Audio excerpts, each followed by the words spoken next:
Good morning, and thanks for joining us here on Condo Solutions Coronavirus Edition. We're released. We're free. Oh, wait. It's only phase one, so I'm getting excited. But no, we're here to talk to you about condos and HOAs. Some of the things are going on, and of course, probably talk to you a little bit about some of the things that you may have to be concerned about as we start looking at the phased release coming up, and some of the things that you might want to consider. My name is Mark Brechbill. I'm local CPA and a community association manager, along with Peter Mullengarden, who's an attorney and is an expert. I'm going to say expert. Am I allowed to say expert? Anyway, expert in the field. Specialist. Oh, specialist. It's a special expert. No, you're special, Peter. I knew it. I knew it all along. Yeah, special. Yeah. So, special in some ways. Yeah, you're very special. I like it. No, and all kidding aside, Peter does know his stuff. So I don't know what the bar calls it, but I say Peter knows his stuff. And so we're going to give him that designation. But for those of you that are new to the show, we're here to help you. Many people aren't sure of what goes on in condos and HOAs and what they can do and can't do. And in this world and in this environment right now, that's even become more complicated because some of the old rules don't apply temporarily. So for those of you that have some issues or questions about that, that's why we're here. The number in the studio is 220-9788, 220-WSTU. That's where you can reach us and, feel free to ask your question. Got a couple ground rules. They're not much. One is we need a name. We don't need your association. We don't need your actual name. And you can give us whatever you want, but we do need a name to talk to you about. And so, that's the first question. First thing, we just need a name, not the association. And then second of all, we're going to give you the best answer we can. But as we always say, it's kind of what we call a radio answer, which means that we don't have your documents. So as a result, we can't give you a hard and fast legal opinion because the documents could change that. So we're going to give you the best answer we can based on your interpretation of your documents, and our understanding and interpretation of laws and statutes and things like that, and court cases and things that may have an impact on the answer. We also tend to talk a little broader than your particular question, and the reason for that is that we try to hit some of the questions that some other people may have that's very similar to yours but might not be exactly the same. So we do kind of talk a little bit broader than your particular issue. But that's why we're here, and we're out here to help you and provide you with as much advice and assistance as we can. And we're doing that every Monday for about the last 17 years. So we appreciate you joining us, and we're here to help. Peter, we've got our first caller this morning, so I'm going to go right to our caller. But good morning, and thanks for getting on here and helping us out and helping all of our listeners out for all these years. We sure appreciate that. Morning. Okay, let's go. All right, Bonnie, go ahead. Hi, sir. Hey. I am calling on behalf of my condo association. Okay. And I particularly have a question. Two of our gentlemen owners who are planning a project to do on our land, and they proposed putting storage units, and that the owners will lease them for 25 years. They're going to have a 25-year lease. And the storage, each unit owner has the opportunity to buy a storage unit. They're going to be 5x10 or 3x6, and they are going to be placed on the common ground within our on our condo. Okay. Anyway, chosen by locations of these two gentlemen. Now they're gonna. My question is, what are my rights as a condo owner as allowing this to happen on common property? I know we have to have a vote, but I'll let you proceed from there. All right, I like this one, Peter. You want me to go? You want me to go on this one? I'll start on it, and then Peter will finish you off. Finish him off. They can't do that. They can't do that. That's common property. They can't take common property and sell it back to you. That's like in the old days in Florida, where they used to have some swampland out there in the central part of the state, and they'd sell that to you. That's the same stuff. You can't do that in a condo or an HOA. You can't take I mean, you theoretically could possibly do it, but to sell it, to charge people for the use of their own property, what's really happening there, Bonnie, is those gentlemen are turning around and leasing back your property to you. So it's really kind of unfair. It's your property, and they're turning around and leasing it back to you, or selling it to you if you want. So, Peter, I'll let you go with that, but I just think that was a great. Yeah, that's a I mean, the only way to do this in a condominium with common elements would be 100% consent of all the owners, plus the mortgagees of the units, because the common elements are owned in shares by all the owners pursuant to your declaration of condominium. You can't convert that property to this type of use, exclusive use, whether it's through a lease or assignment or whatever. You can't colonize the common elements in that manner for individual use, basically without everyone's consent, plus all the lenders and stuff like that.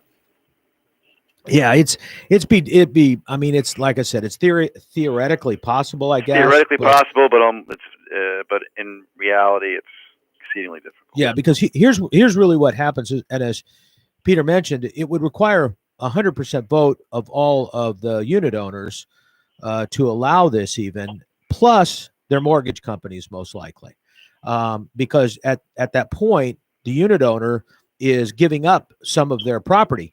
And the lender who lent on that property isn't going to like that because some of their collateral went away.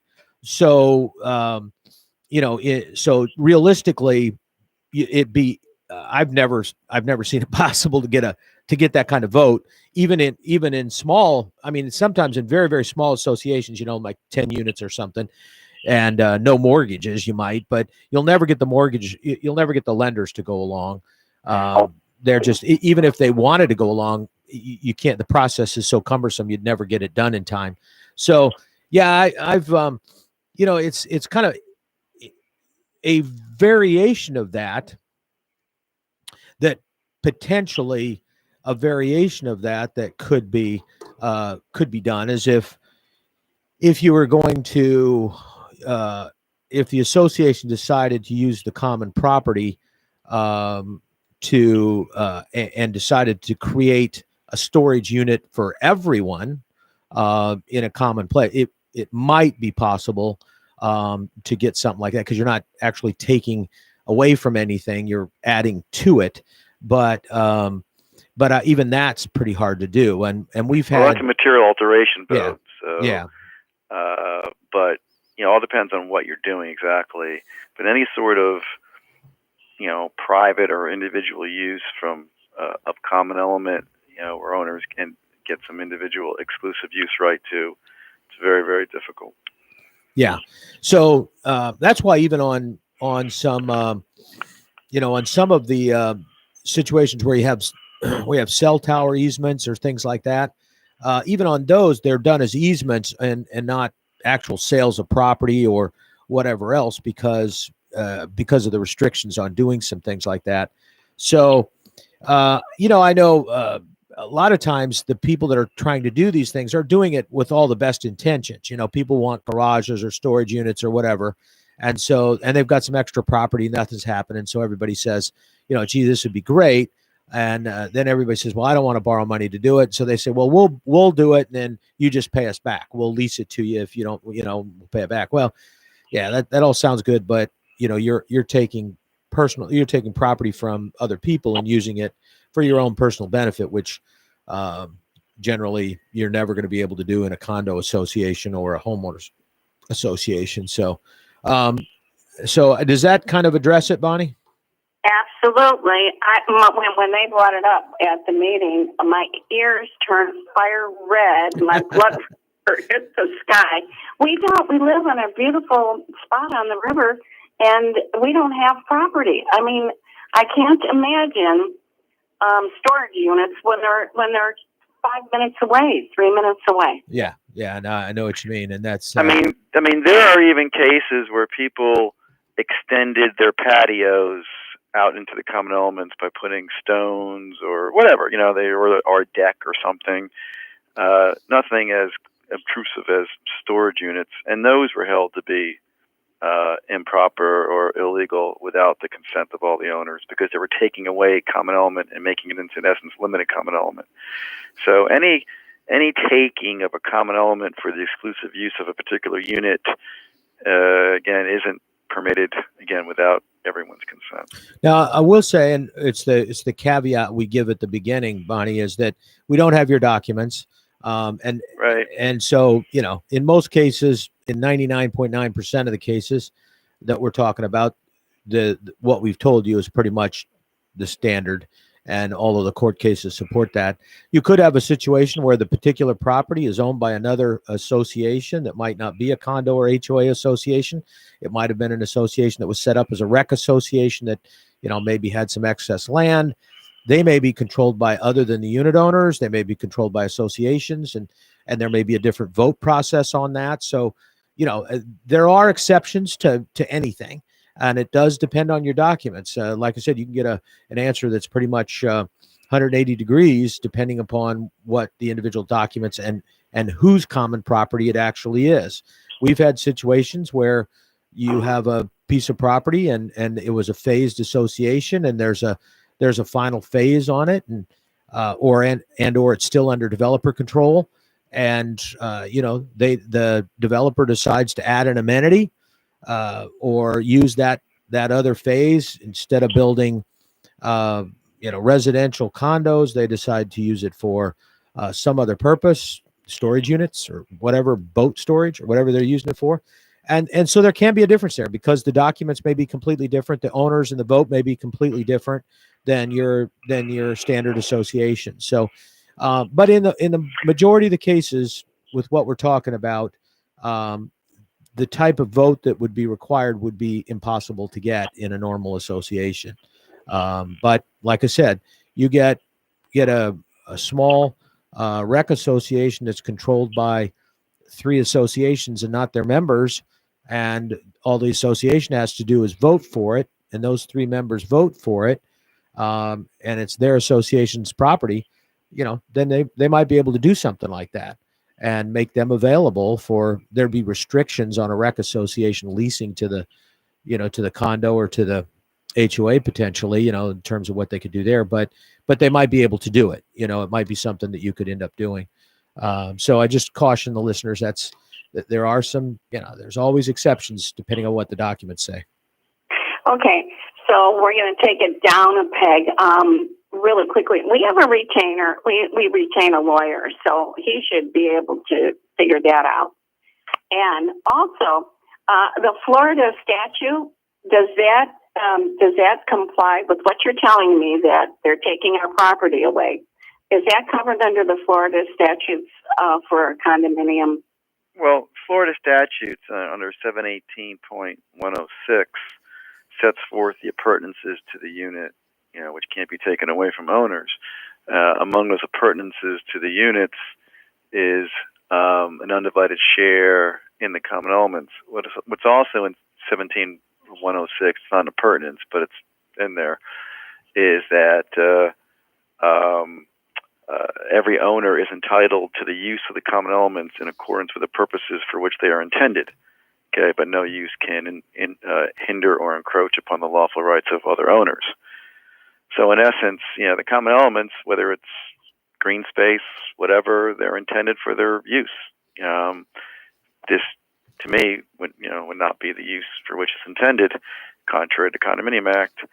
Now, there's also a part of the act that says that common elements can be leased, and there's a part of the act that says that you can grant easements on the common elements. So some people could argue against me and say, well, why can't we just lease the common elements to everybody and under shares, and wouldn't that be okay? Look, you can obviously this association, your association, should check with their own counsel. But when I read the case law, despite the right to grant easements and the right to grant leases, you still, in essence, can't give away the common elements like that, whether you do it under the auspices of a lease or a common or an easement. So to me, again, just that giving away of the common elements is contrary to what the Act provides, without the vote of all, I said before, without everyone agreeing. Yeah. And I'm speaking to Peter right now. Yes. Okay. All right. In case I have to retain you. Also, I have a question too, because we don't have the radio on and we're listening. Because sometimes when you have the radio on, you can't concentrate. We shouldn't listen the same time that we talk. So. Exactly. Well, I really appreciate all the advice you give. I do too. I was on the board a couple of years ago and got off. And my other question would be, we don't have enough board members that volunteer, because we are a volunteer board. How do we get someone to, after these things are built and on the property, let's say how do we get someone to manage these? Well, I mean, that's just a manner of, every association has issues with their management. Now, this would either be, I don't know, I mean, either the board, assuming they jump through the hoops to do this, okay, I don't know, manage through the board, maybe through some management company that would assist the board with that. I'm assuming you're not leasing these things. Assuming all the hoops could be jumped through, individual owners would have the right to use them, right? I mean, they could lease them okay. Well, it's like anything else. I mean, many associations have storage areas that are assigned to owners. I guess in some situations, we have dock spaces that are assigned or leased to owners. They all manage them usually through their management companies, typically. Well, not ours. Everything that either dock associations, they're all done by volunteers. And they're getting few and far between, and they're getting old, too.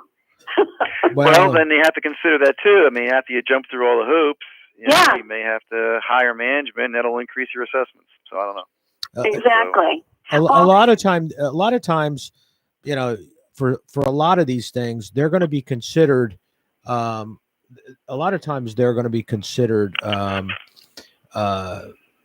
as assessments, as limited common assessments. A lot of times, that kind of thing, rather than actual leases, because usually the association still has the property. It's maybe leasing it out under some provision, like Peter said, docks or whatever, garages. We've seen that done with those. And so then typically, the repairs are considered limited common elements, and the repairs are factored in that way, so that first of all, they're not subject to sales tax for some reason. That can happen. Well, the maintenance and the actual lease costs are two different things. I mean, so you're right. So the maintenance would probably be some type of limited common expense paid for by the owners who lease these lockers, whatever they are, storage spaces. That would be the maintenance. The actual lease price or cost, I mean, that's something different. And there is a tax aspect to this, Bonnie, is that depending upon what these are, these might be considered, first of all, not residential. They might be considered commercial, and they might be subject to sales tax.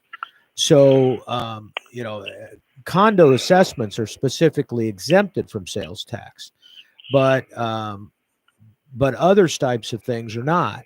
So if this is not considered a lease of residential property, that's your primary residence, you're also subject to sales tax on that lease income. You got to start filing sales tax reports with the state and collect and pass that through.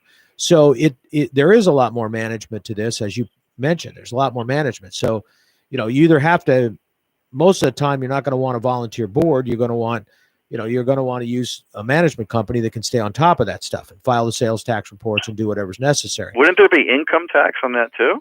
Well, there could be, depending upon yes, if it's not structured as that's one of the things I was getting at, is that if it's not structured, if it's structured as a lease instead of an easement or a limited common element, where they're collecting the fees that way,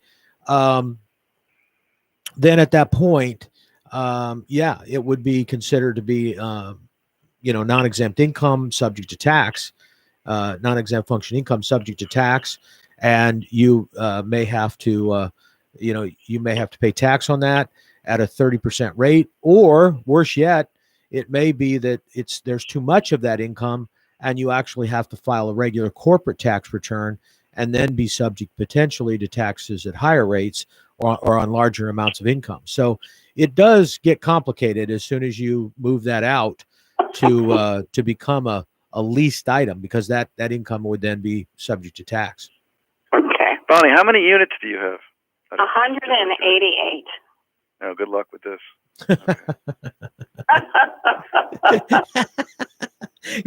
They told me, I asked about, the vote, and they're saying that they need 95 unit owners to agree with it. But you've already told me that it can't be done. Well, it sounds like they, again, look, and different lawyers can differ in opinions. So I don't want to sit here and say that I'm, the last word on anything. I mean, it sounds like they're trying to treat it as a material alteration rather than what I would call it a taking. Now, material alterations, require the approval set forth in your declaration, which is either 75% or whatever other percentage was in your declaration. So if they're treating it as a material alteration to the common elements and not this, what I would call this taking, then, that's, but, it all depends how they're going to structure it, stuff like that. So if they're treating it as more of a material alteration, it wouldn't need the 100%. It would only need the vote to alter the common elements.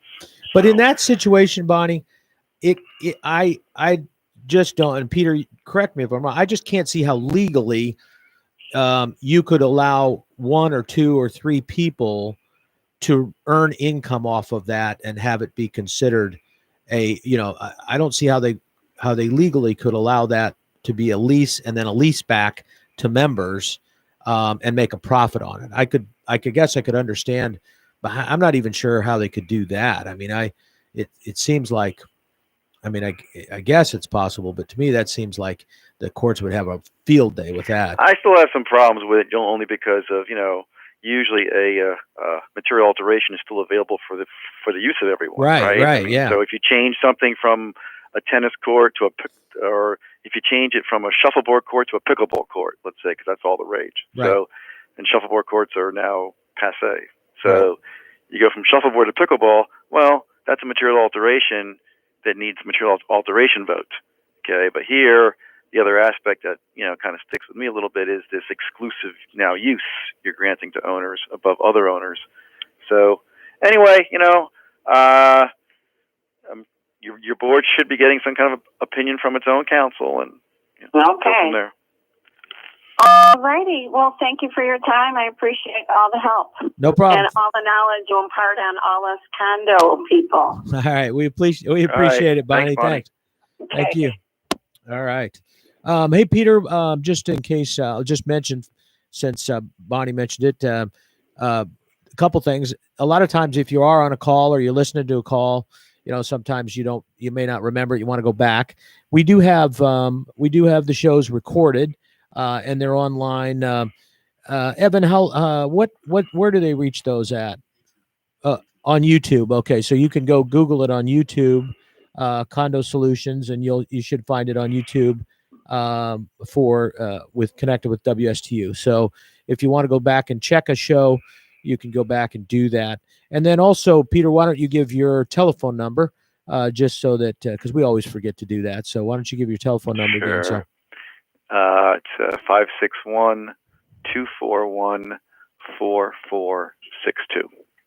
All right. 241-4462, and it's a 561 area code. Yep. All right. So for those that need that, then you'll have it there, and you can go back and get it on YouTube if you need it. So, it's interesting because, the funny thing about, and we always say it at the beginning of the show, but the funny thing about it is we can never say 99, we can never say 100% on a lot of things, because there's always variances of different things that happen. I know in the old days, we used to have those rec associations. Remember those? Those were Still out there. Yeah, they're still out there. But the state kind of clamped down on, in the old days when those rec associations were set up, the developer used to keep all the common property, basically all the pools, all the tennis courts, and everything else, and then lease it back to the associations and make a profit off of it. So they made a profit off of selling these units that had all this stuff available. Then they turned around and charged the people again for using their own stuff. And the courts pretty much clamped down on that. And that is not allowed, really. But we still have these rec associations out there that have title to this stuff, that technically own it because they were originally set up for that purpose, to manage. And in some cases, it was legitimate. There was maybe 4 associations and a large common area with a large clubhouse and a pool, and all 4 associations were participating in it. And so they all paid to the rec association, and we still have that. Those leases, those old rec leases, land leases, different lease arrangements, mostly rec leases, they were legal when they were created. And then, what really, got everyone crazy was when we had back in, I guess it was the mid to late 70s, we had crazy inflation. And a lot of these rents were tied to escalation clauses tied to the consumer price index. So when, we had inflation and, interest rates went, to 14, 15, 16%. Yeah. Back in the like 80s. 70, was it 77, 78, 79? So these escalation clauses kicked in, and that created a lot of litigation with respect to these rec leases. Long story short, they were legal when they were entered into, even though they were somewhat onerous. So they couldn't just be knocked out except for a limited circumstance, which I won't get into too much right now. And then the legislators started passing legislation, not outlawing them completely, but basically saying if it had certain types of provisions, it was considered to be unconscionable or presumptively unconscionable. Among those were these escalation clauses. But theoretically, you don't see them anymore, but technically, you could still do it if you kept within the parameters of what the statute allows. In other words, you couldn't have an escalation clause in there tied to the consumer price index and, and some other things. So again, you don't see them anymore, but they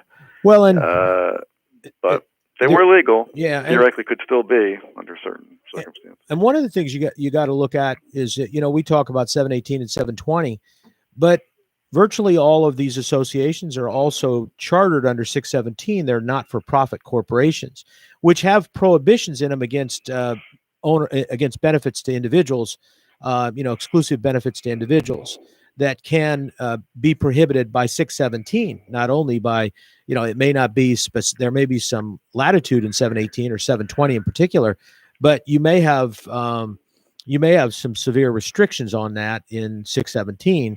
Yeah, I mean, the way that she was describing it, these 2 guys were going to run this thing. They were going to build them. Out of it. Yeah, they were going to build them, and they were going to charge people if people wanted to buy them. Yeah, sell it to them. Actually, when she was talking, that whole concept, I don't see that being able to fly. Really, yeah, but if the association did it, and one of the things I was going to mention is as I was talking about, you got different documents like these rec associations. I've got a rec association right now.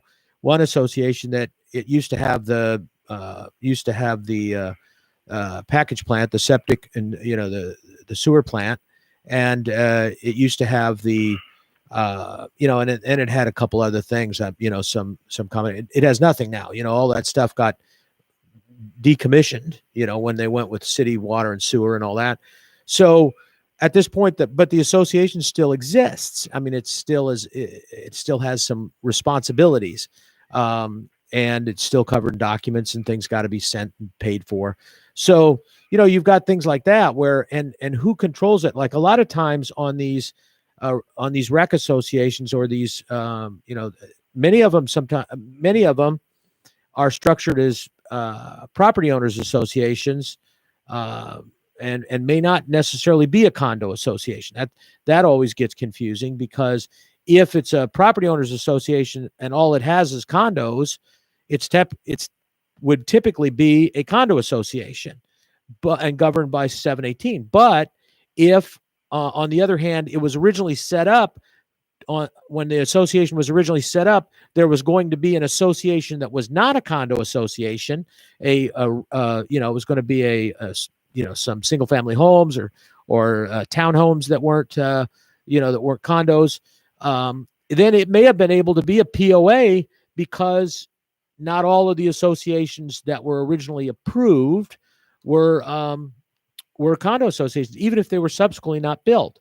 So, you got to be careful as to what kind of entity is in charge, and then also what kind of lien rights and voting rights that entity has. Because sometimes these property owners associations, in many cases, that their board consists of members from the other associations, but the members are pass-throughs, so that you have lien rights.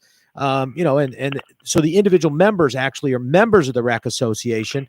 They're just the ability to vote and control it is all through their board, through their individual association board. But there's associations out there where the only members are the associations. The associations themselves are members, not the individual unit owners. And in that situation, there's a lot more that can be done, because you have you've got three associations, you've got three members. All you got to do is get three people to vote for it. And most of the time at this association level, there's not any debt. There might not be any debt at that level. There might not be any. The associations might not have any. They're not going to have any mortgages typically, because they can't mortgage the property. The individual unit owners might, but they're not covered. So the structures of these things do get kind of complicated, and that's why in these cases the documents do make a big difference. And what was done originally makes a big difference. So there's some things like that you've got to look at, because as I've always said, Peter's the attorney, and I always admire all the stuff that he does and knows, because there's so many different laws that come into play on this stuff that I'm just amazed at how complicated it can be, when everybody thinks, well, it's just my house. How hard can this be? And it gets very complicated. So anyway, a good question by Bonnie. I appreciate that. And that, believe it or not, comes up a number of times. Typically it has to do with either docks or garages. Those are the most common situations that you get. Those situations are becoming, are the ones that are most common, because there's not enough room to give everybody a garage and add something to the property. So, it ends up using common property for a selected few people who want the garages. I've seen them on carports try to take parking spaces and turn them into carports, or assign the parking spaces to turn into, all of that stuff gets extremely complicated. The docks become complicated, and I'm sure storage units are becoming complicated right now, because a lot of people have these big RVs, and they're becoming even more popular with social distancing. But you've got these big, huge bus size RVs. People are looking for places to store those, and the typical storage on those is really expensive. So, here's a couple people probably thinking, I'll build 6 or 7 or 8 of these on common property, lease them out to the unit owners, and make a fortune, because they're getting a fortune for those things, in terms of, because there's not that many spaces available right now. Typically they're air conditioned, and, they got to be fairly big, because these buses are fairly big. So it's, we're going to probably see more of that kind of thing when there's property that's available as common property, and they don't know, and they've got trying to find a way to make money from it or save money from it. So anyway, other than that, I guess, Peter, we got about 15 minutes. Of course, if there's any other calls, 220-9788, 220-WSTU. We're kind of getting back to normal, so to speak. We've got this phase in by the governor. You probably, heard what he was talking about, saw some of the stuff. He's, loosened up on some recreational activities, in terms of allowing, I think, some golf course stuff now, and some other things. do you think that we're still under the emergency declaration, or has that in effect been lifted with the phase in? Well, the emergency declaration was in effect. I have to double check, but the original emergency declaration is in effect until May 8th. Okay. That was the executive order that was issued in March 7th for 60 days. Then that was followed up with the shelter-in-place one, which came in later, which has now been modified, where stuff is now opened up, not counting. Well, it's been opened up throughout the state, and then like with parks and golf courses and marinas and things like that. But more opened up, except for Broward, Palm Beach, and Dade. Right. And because I'm in Palm Beach County, they have more things that are still closed, whereas the rest of the state. The actual declaration of emergency, I have to double check. Let's see whether I'm pretty sure it's going to be extended, but we'll see. That was that had a May 8th expiration on it. Yeah, and I think he was originally shooting for a May 15th or something, wasn't he? I mean, is where he's shooting for now to get into phase 3, I guess. I mean, I think I thought phase 1's supposed to be 2 weeks. So, you'd be right around the 15th. And then I think they moved into phase 2 or I don't know. I'm not 100% sure how that all is going to work. I know how it's actually going to work. The way it's actually going to work is everybody's just going to ignore everything, because that's what's happening right now. And some people are going to hopefully do what they're supposed to do in terms of social distancing or putting masks on or whatever. But I can guarantee you that most people are probably just they're starting to already bust out. It's like, well, it's not going to make a difference if it's just me. So, and I noticed out of my window downtown this weekend, there was like maybe 150 just me's, all out on their bikes. At one point, I thought we were having some kind of a bike-a-thon. I looked out my window. There's like 30 bikes that went by, all within about a 10-minute period of time. So, I've noticed a lot more traffic. My house is in downtown Stewart. It's off of one of the side streets, right off of downtown. And so it used to be and is a main thoroughfare to downtown, from the rest of the city. But it's not a big road. It's not a huge road. It's more of a residential type road. But normally there's a fair amount of traffic. I mean, I can sit there and watch, watch a car go by every, minute and a half, 2 minutes, something like that. It's just, it's pretty constant. And I tell you, this weekend, seemed to be getting really close to that. The big test is there's a one-way street on one side of my house that at least once every 2 days, somebody goes up it the wrong way. So I'm kind of using that as a judge. I'll know when we're full traffic back, when I've got a car a day or so going the wrong way on my one-way street. But it is, it is, the traffic was up there. And I think people are just started. I mean, I think people could do it until April 30th. They was like, I can make it till April 30th. But after that, no, I can't go any further than this. I'm going crazy. My kids are driving me nuts. I got to get them out into the sunshine where they can blow off some energy. And so it's kind of interesting. Frankly, a number of businesses have already gone under, and they're not going to come back. It's kind of interesting that the restaurants were able to open on a limited basis starting today, I guess. So most of them this weekend were back in there kind of getting ready, resetting up the restaurant so you could only use 25% of the space and that kind of thing. And I noticed one big restaurant in downtown, it's a chain, one big restaurant in downtown Stewart, there was no one there. So they're either not opening or not ever opening. 2J's, which is a big chain, has filed bankruptcy. So there's going to be some significant, especially in the restaurant industry. You look at downtown Stewart, the rent in downtown Stewart was, before all of this, was somewhere over $25 a square foot, and closer to 40 or 45, which are the rates down in Delray and that area. And we've never been that high. That actually forces almost everybody out of downtown except restaurants, because they're the only ones that can pass that kind of cost along. And so it's, there's no way a restaurant at those kind of prices can use a quarter of their facility. In best cases, they're going to be able to use half.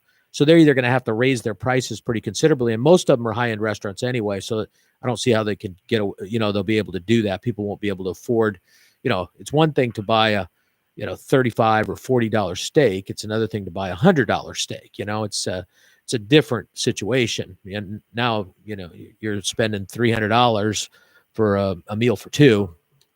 So, I think that it's going to be, we're going to see some changes.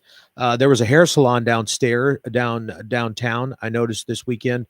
I went out for a walk last night. Kilwin's is still open, so I could get ice cream.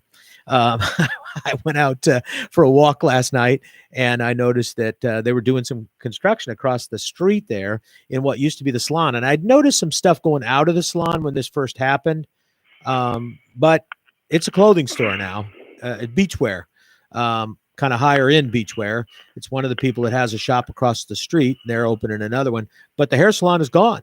And that's a hair salon that's been there for a long, long time. It's changed names a couple times, but it's always been a hair salon in downtown. And obviously it's gone now.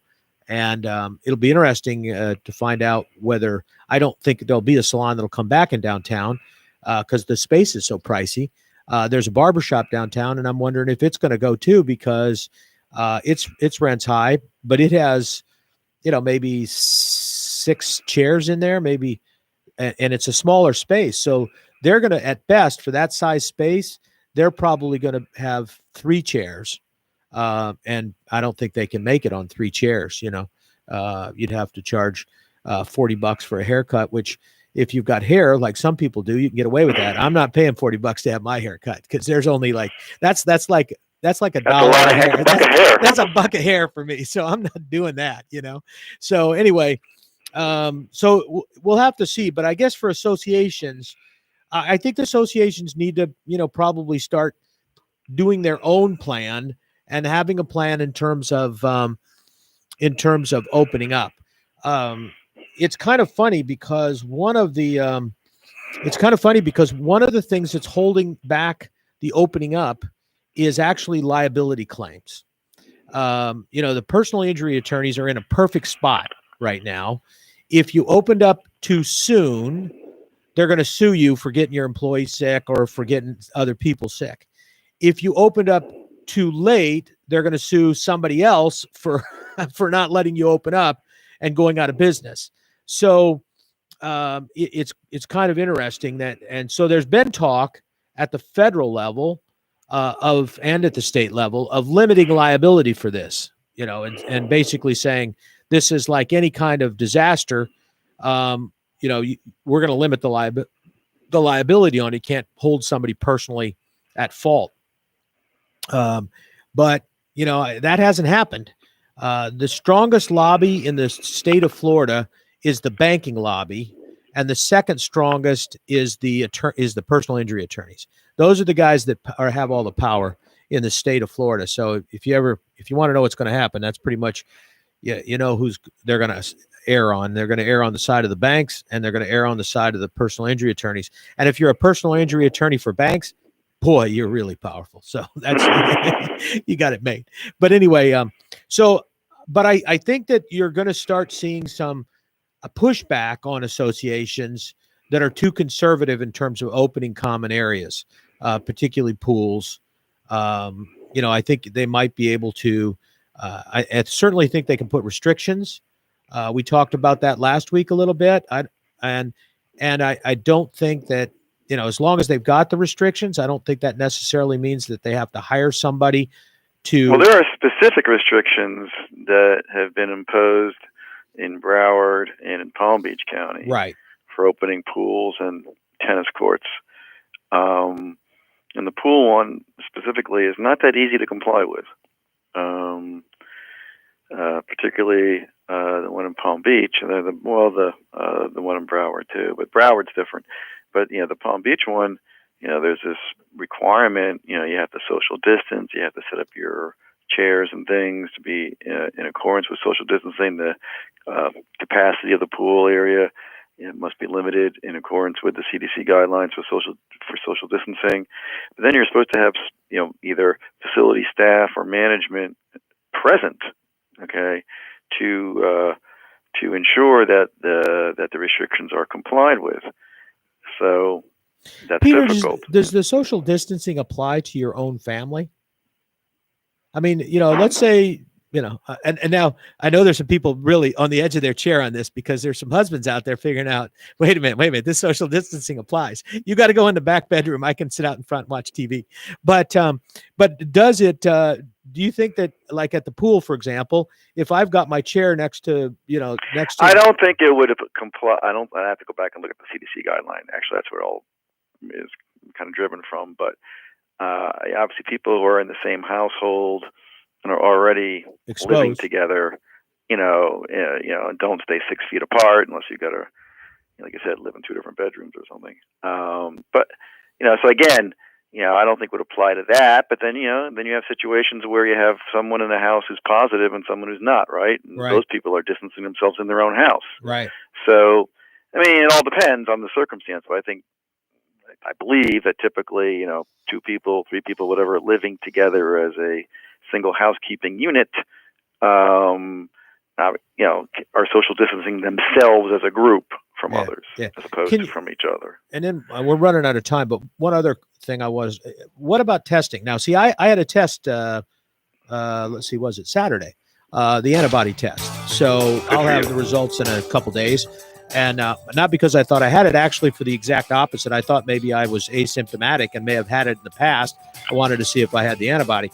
But do you think that an association can force people to have that test before they can go to the pool or before they can go to someplace like that? That's being discussed right now. I don't think so, but that's maybe. I mean, well, we'll have more information then next week, I'm sure. And Peter, all kidding aside, you're a great resource to all of our listeners. I appreciate everything you do and all of the things that you do for us and this show. And you've made this show a success over the 17 years. I know I appreciate it, and I know our listeners appreciate it too. Thank you. And I thank you for joining us and all of our listeners for joining us every Monday morning from 9 to 10 o'clock right here on WSTU. We're Digital 1450, Martin County's Heritage Station. God bless you.